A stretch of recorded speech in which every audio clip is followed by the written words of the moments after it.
Je suis en guerre contre la mentalité tout ou rien.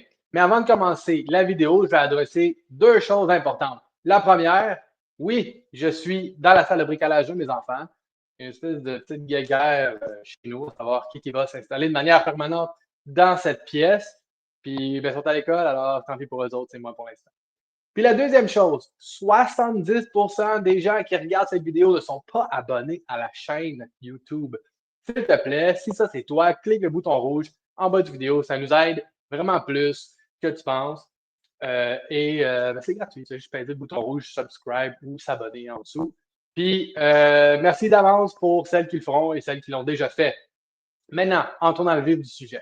La mentalité tout ou rien, je suis en guerre contre cette mentalité, contre cette façon de se comporter quand on parle de mise en forme, perte de poids, tout simplement parce que ben, c'est ce qui est à la source des échecs de tout le monde. C'est-à-dire tout le monde qui embarque dans la mentalité tout ou rien échoue sa tentative de perte de poids, tout le temps. Simplement parce que c'est une phase où tu es à 110 000 puis une autre phase où tu es à 0 ou à moins 110 000 tu vas perdre tout ce que tu as gagné durant ta phase du, en guillemets, tout, ta phase concentrée, ta phase active, peu importe, ta phase engagée dans ton processus. Puis là, ben, quand tu abandonnes complètement, tu perds tout ce que tu as gagné. Et généralement, il va y avoir même une régression, c'est-à-dire il va y avoir une reprise de poids plus grande ou n'importe quel autre paramètre que tu utilises, que ce soit pas autre chose, ta force physique, masse musculaire, niveau d'énergie, tout ça, ça s'empire plus que ton point de départ avant que tu passes dans ta phase du tout, en guillemets. OK?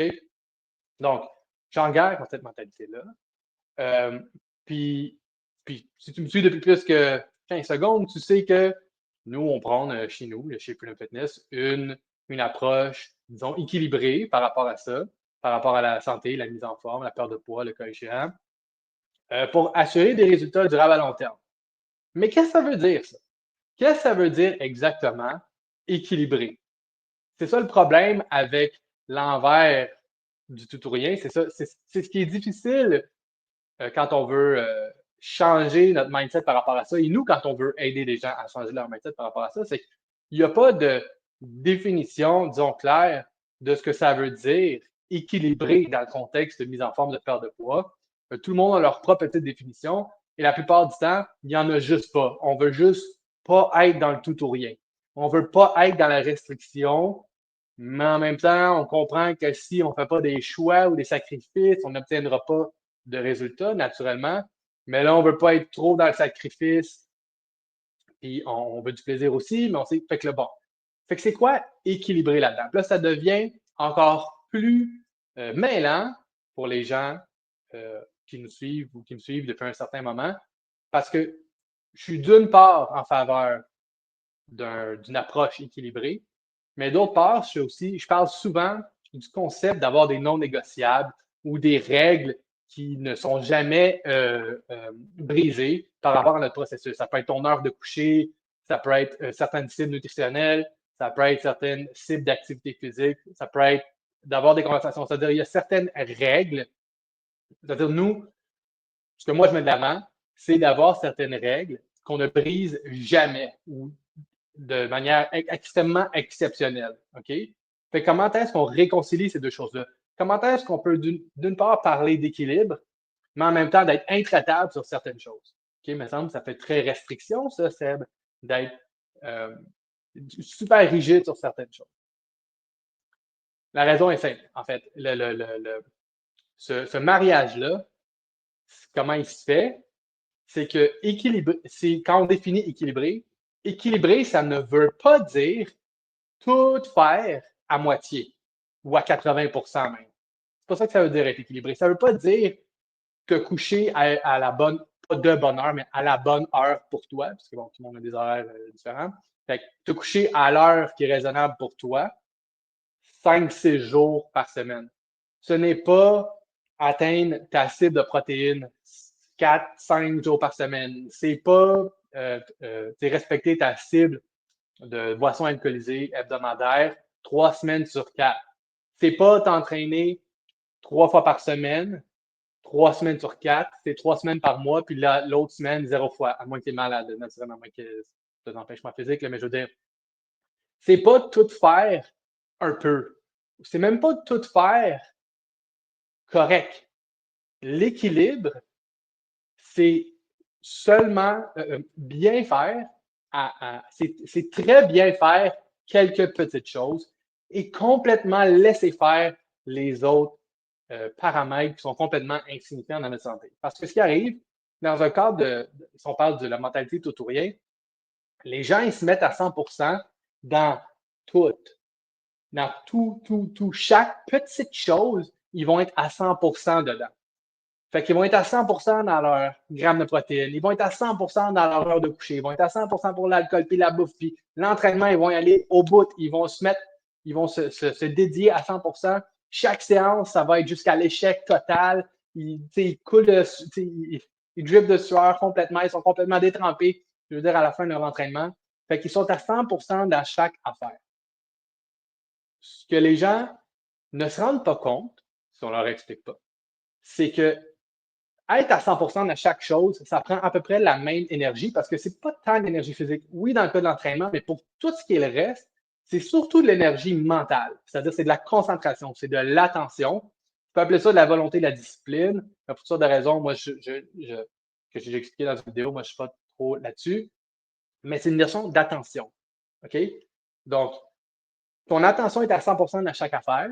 Puis c'est aussi énergivore de te concentrer sur tes grammes de protéines, de glucides, ton heure de coucher, que d'autres petites choses insignifiantes comme justement là, tes grammes de glucides dans ton souper du jeudi soir, OK, par exemple. C'est aussi énergivore, sauf que les résultats, le bénéfice de chacun de ces paramètres-là ou de ces détails-là n'est pas équivalent. Il y a des choses qui nous apportent plus de bénéfices que d'autres. Et c'est sur ces choses-là qu'on doit se concentrer à 100%. C'est ça, quand je parle des règles non négociables, c'est de trouver ces 2, 3, 4 affaires-là qui apportent un bénéfice vraiment grand et de complètement laisser faire les choses qui n'ont absolument aucune importance. C'est ça l'équilibre. C'est d'être à 100% essentiellement tout le temps dans les choses qui apportent des résultats et être à zéro, pas zéro, 10% concentration dans les autres affaires qui n'ont pas d'importance. C'est ça l'équilibre. Parce que ton investissement d'énergie, il va être à la bonne place. Fait que tu n'es pas fatigué, tu es fatigué dans le sens comme mental. Tu n'es pas drainé émotionnellement, psychologiquement par ton processus. Parce que t'investir dans 3 affaires, c'est moins énergivore sur ton attention, c'est-à-dire que tu as besoin de moins de concentration que de concentrer sur 50 affaires ou sur 10 affaires.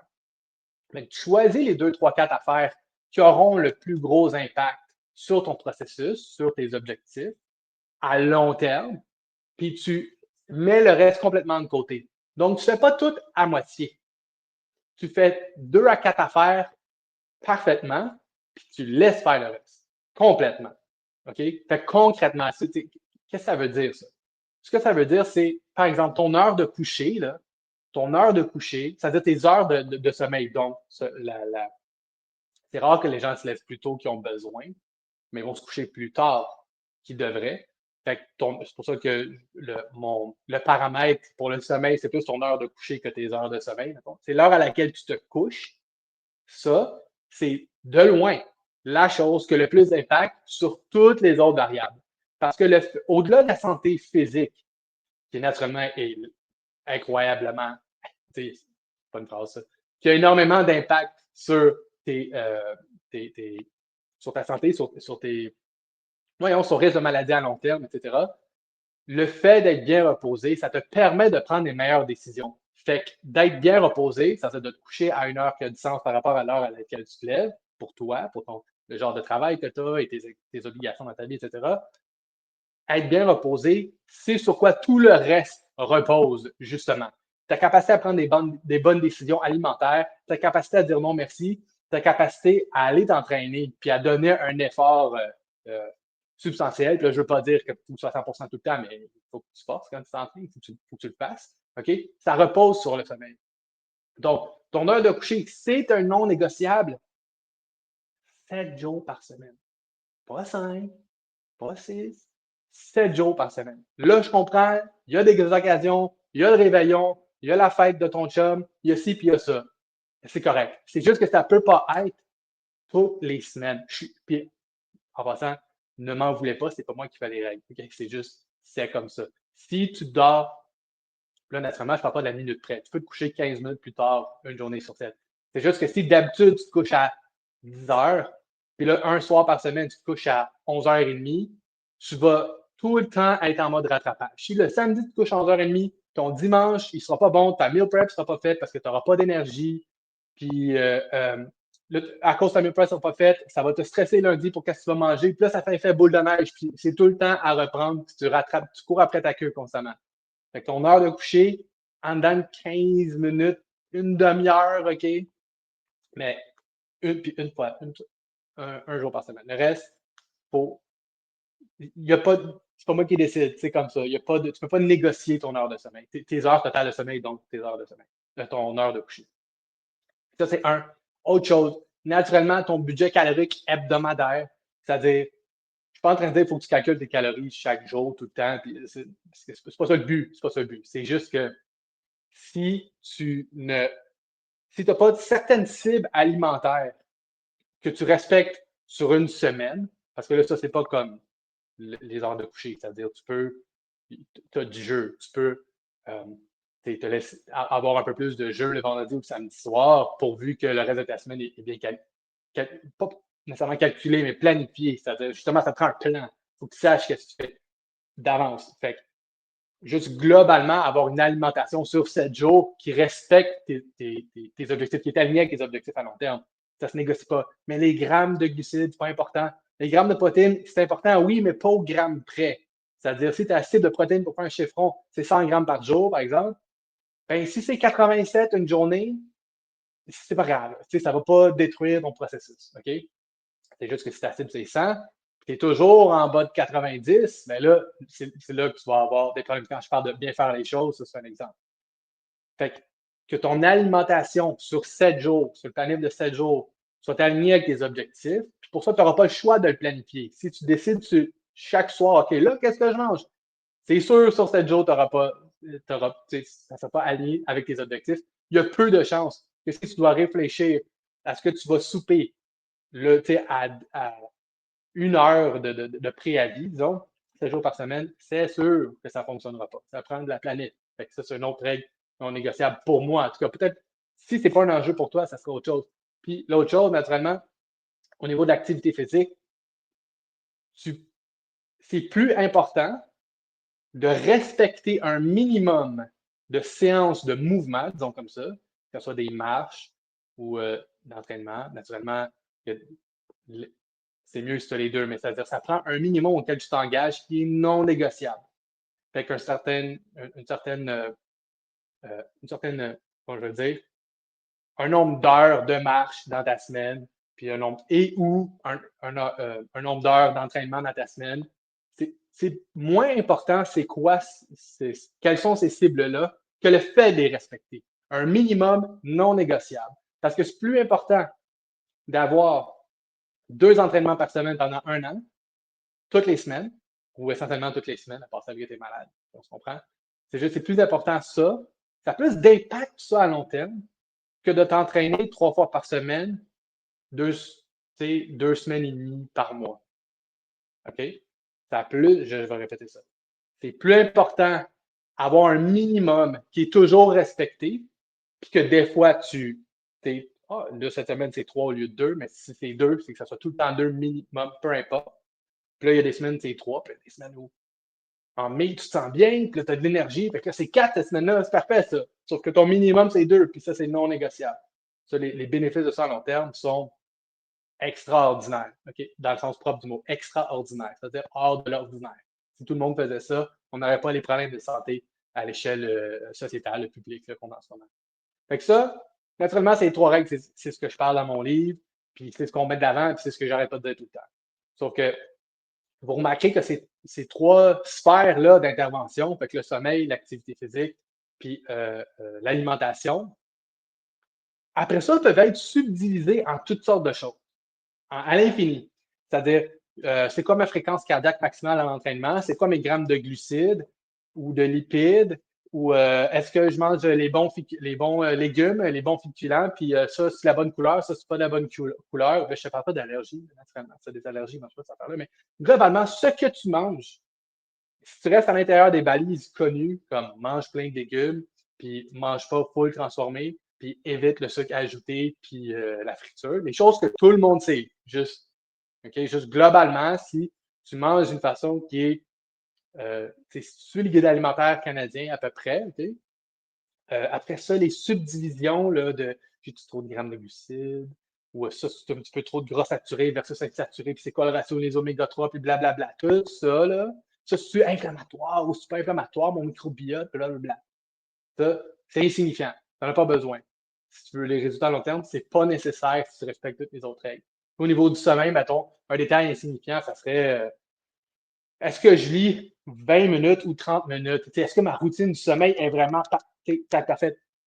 L'important, c'est que ta tête soit sur l'oreiller toujours à la même heure. Après ça, ce que tu fais avant, euh, ça peut avoir une petite incidence, mais c'est insignifiant relatif à ta tête est sur l'oreiller. Naturellement, ça, c'est la grosse roche. La grosse roche, c'est ta tête est sur l'oreiller. Après ça, ce que tu as fait au préalable, ça a une certaine signification, sauf que ça ne change rien. Si tu fais une super belle routine du sommeil, tu couches une heure plus tard. C'est un peu ça que j'essaie de dire. Que les détails autour de ça sont pas tant importants, ou la température de la pièce, ou l'exposition au soleil, puis toutes ces affaires-là. Fait que ça, c'est les grosses roches. Ta tête est sur l'oreiller à une heure qui a du bon sens. Est-ce que ton alimentation est pas mal planifiée, puis es-tu aligné avec tes objectifs à long terme, au niveau énergétique, fait calorique, puis tes protéines, si tu l'as, comme je parle dans mon livre, là, juste si jamais, là, tu sais pas que je parle dans mon livre, je vais mettre le lien dans. Il est 5$, le PDF avec l'audio, plein de bonus. Puis je vais mettre le lien dans la description là, si tu veux jeter un coup d'œil. Puis l'activité physique, c'est juste avoir un minimum de. Il faut que tu forces physiquement. C'est-à-dire que tu dois être légèrement inconfortable physiquement, un certain minimum de temps par semaine. Là, la cible, ce serait le total 1 heure dans ta semaine. Total, 1 heure. Fait que 3 fois 20 minutes. Puis juste globalement être active via prendre des marches une fois de temps en temps. Ben, OK? Fait que c'est comme ça qu'on se défait du tout ou rien.